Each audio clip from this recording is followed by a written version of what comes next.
Nggak adil ya. Saya maunya sih kalau bisa sih seumur hidup gitu ya. Ancaman hukuman pasalnya itu kan 10 tahun. Nah, tanggapannya dari pihak keluarga seperti apa teh? Nggak terima ya, karena terlalu ringan ya. Buat suami saya, dan itu nggak adil ya. Saya maunya sih kalau bisa sih seumur hidup gitu ya. Karena mental anak-anak saya ya udah down banget ya, udah hancur banget ya. Karena mereka sekarang baru berasa gitu ya. Karena mungkin mereka nyari ayahku kemana. Sekarang mereka yang berasa. Karena pas di hari pertama, hari kedua itu mereka masih biasa aja. Tapi udah dari hari ketiga sampai hari ini hancur banget mereka. Sampai hari ini kondisi sang anak-anak itu masih mencari ayahnya? Masih mencari. Apa yang ditanyain? Semalam dia tanya, nggak ada lagi yang kelitikin aku. Saya bilang, mami aja yang kelitikin, nggak mau. Aku maunya sama ayah. Kemarin dia nendang tembok, dia teriak-teriak, aku benci gimbal gitu. Ini juga kan kemarin dijelaskan kalau dari penjelasan kepolisian bahwa almarhum ini sosoknya temperamen dan tersangka itu juga kan tertutup. Ini juga karena emosi sesaat, karena almarhum ini sempat melototin tersangka dan juga meludah. Bisa ditanggapi dari pihak keluarga teh? Saya nggak terima karena suami saya bukan orang yang temperamen. Karena saya tahu banget, karena dia selalu ngajarin sama saya, sekecil apapun berantem sama orang gitu atau tersinggung sama orang, jangan main fisik gitu kan. Itu selalu ngajarin ke anak-anak saya juga kalau misalnya main meludah gitu pasti dimarah sama almarhum gitu, nggak boleh, itu nggak sopan, itu diajarin. Dan saya juga tahu karena sifat sama karakter suami saya itu nggak seperti itu.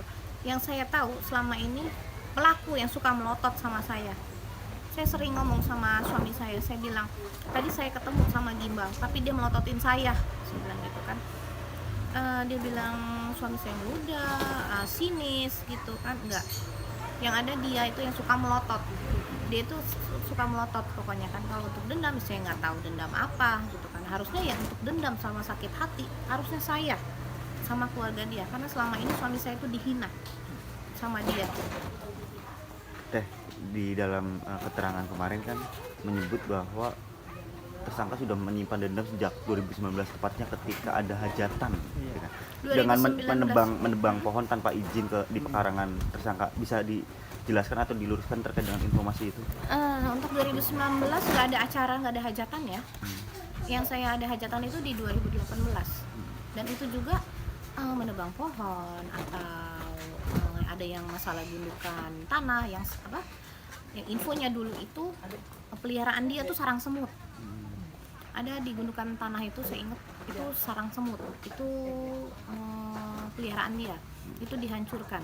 Ya cuma kan itu dihancurkan kan itu bukan posisinya, itu di rumah kosong, bukan di rumah pelaku.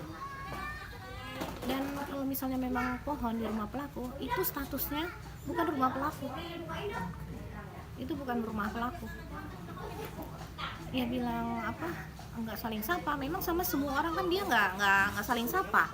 Bukan sama suami saya saja, sama semua dia nggak saling sapa. Bisa tanya sama tetangga-tetangga, dia hanya saling sapa cuma sama tetangga dia sendiri. Cuman tapi sesama warga yang lain gitu, dia tidak membau dan tidak saling sapa. Nah, kalau tersangka itu tinggal di rumah sendiri itu atau itu memang rumah orang lain ditempatin dengan tersangka? Rumah orang lain ditempatin tersangka. Dia istilahnya numpang. Oke. Kontrak. Kasarnya numpang ya. Menumpang. Kalau kontrak bayar kan ya. Numpang.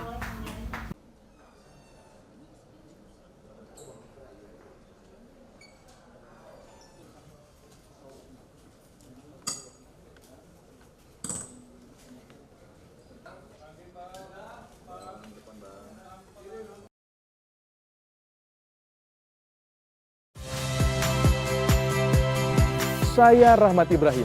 Saksikan program-program Kompas TV melalui siaran digital, pay TV, dan media streaming lainnya. Kompas TV, independen, terpercaya.